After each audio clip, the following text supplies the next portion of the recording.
Orang yang suka ngebahasain ikhlas bagi dirinya, seringnya malah justru nggak ikhlas. Saya ikhlas loh ini. Saya nih ngaji selama ini, saya bantu pengajian-pengajian, saya ikhlas loh ini.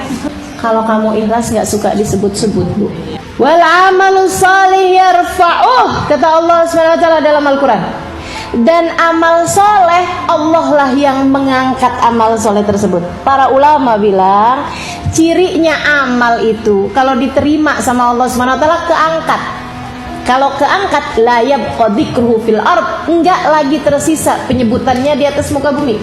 Jadi dari sini kita tahu bahwa kalau kita masih sering nyebut-nyebutnya di atas muka bumi, tanda bahwa amal tersebut nggak naik ke atas.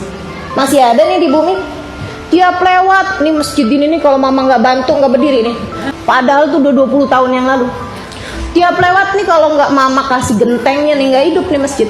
Masya Allah. Ini berarti ciri amalmu tuh nggak keangkat karena masih ada di bumi. Masih kamu sebut-sebut terus-terusan. Masih kamu singgung-singgung terus-terusan. Artinya nggak keangkat, teman-teman sekalian.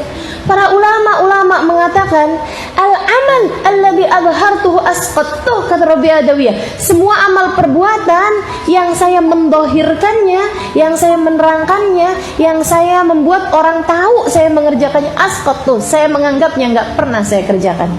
Saya gugurkan dari catatan ibadah saya karena bisa jadi amal itu udah kemakan riyaknya.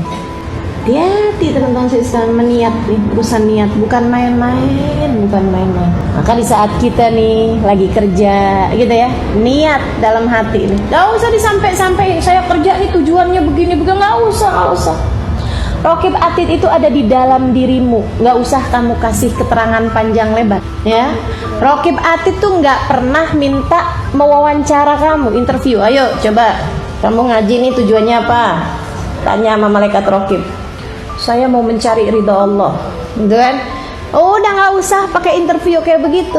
Dia ada di dalammu, tahu persis seperti apa niatmu.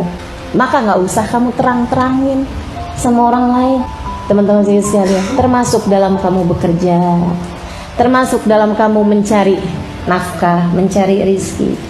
Perhatiin betul niat kamu itu untuk apa. Niatnya mau gimana dong?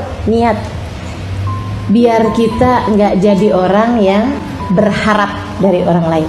Minta-minta sih enggak saya rasa, tapi berharap dari orang lain. Karena kalau kita susah, kita nggak punya, akhirnya kita berharap dari orang lain, kan gitu ya.